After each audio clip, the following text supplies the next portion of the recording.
Imaginez un peu, des milliers d'écoles qui remplacent leurs profs par une intelligence artificielle. Ça sonne comme de la science-fiction, n'est-ce pas? Eh bien non, c'est ce qui est en train de se passer là maintenant.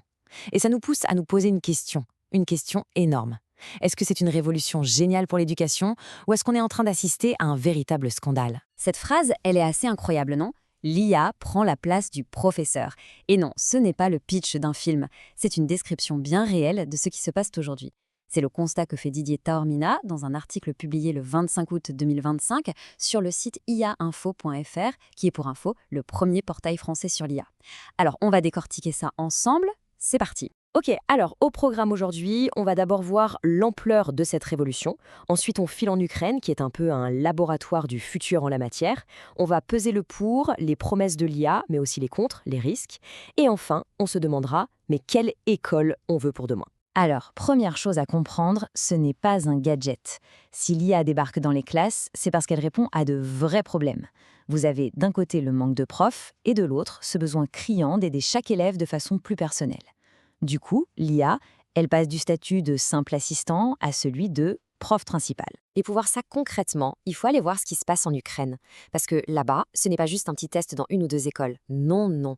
C'est un déploiement massif qui pourrait bien changer la vie de millions d'enfants. C'est assez fou quand on y pense. C'est une situation de crise terrible, la guerre, qui a poussé l'Ukraine à innover à une vitesse hallucinante. Ils ont transformé leur système éducatif en véritable laboratoire du futur. Et pour vous donner une idée de la vitesse du changement, accrochez-vous. En seulement 5 ans, l'Ukraine est passée de la 102e à la 5e place mondiale pour la numérisation de ses services publics. 5 ans. Ce bond de géant, c'est ce qui a rendu possible cette révolution dans les écoles. Alors comment ils ont construit ça? Ce n'est pas sorti nulle part. Ils se sont basés sur une appli DIA que des millions d'Ukrainiens utilisent déjà. Le moteur, c'est le fameux Gemini de Google, mais, et ça c'est super important, ils ont mis en place 2 protections. 1, les données des élèves sont anonymes, et 2, leur but à long terme, c'est de développer leur propre IA pour ne plus dépendre de personne. Malin. Et le résultat est là. Ça décolle à une vitesse folle.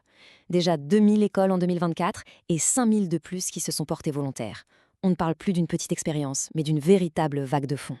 Alors la question c'est pourquoi? Qu'est-ce que cette technologie promet de si extraordinaire? Alors, cette fameuse promesse, c'est quoi? Eh bien, c'est un peu le rêve de tous les pédagogues. Une éducation sur mesure pour chaque enfant.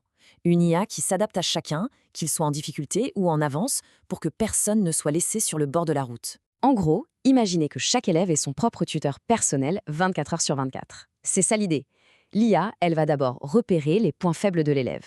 Hop, instantanément, elle adapte le cours pour lui. Ensuite, elle lui génère des exercices personnalisés. Et bien sûr, elle suit ses progrès en continu. C'est une attention qu'un prof seul, face à 30 élèves, ne peut tout simplement pas donner. Bon, sur le papier, ça là est génial. C'est efficace, c'est personnalisé. Mais il y a un mais, un très gros mais. Et cette question, on ne peut pas l'éviter. Quel est le prix à payer pour tout ça? Et voilà, on arrive au cœur du problème. Le revers de la médaille. Parce que quand on enlève l'enseignant humain de l'équation, on perd forcément quelque chose. Quelque chose d'essentiel, que même l'IA la plus intelligente du monde ne pourra jamais, jamais remplacer. C'est vraiment le grand écart. D'un côté, on a la promesse d'un apprentissage personnalisé. Mais de l'autre, on risque de se retrouver avec un savoir complètement uniformisé. On nous parle d'un accès illimité à la connaissance, mais est-ce qu'on ne va pas vers une expérience scolaire standardisée pour tout le monde? On gagne en compétences numériques, c'est sûr, mais on pourrait bien y perdre ce qui nous rend humains, le lien avec les autres, l'intelligence des émotions. Parce qu'un prof, un vrai, en chair et en os, ça ne fait pas que déverser des informations.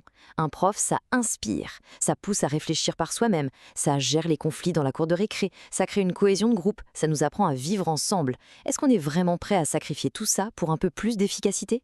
Ce qui se passe en Ukraine, finalement, c'est un avant-goût de ce qui nous attend tous. C'est une sorte d'avertissement. Ça nous force à nous arrêter 2 secondes et à réfléchir vraiment à l'école que l'on veut pour nos enfants demain. Et là, on touche à des questions énormes, des questions politiques, éthiques.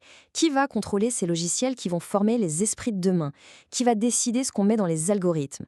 Comment on s'assure que tout le monde y a accès, sans créer encore plus d'inégalités?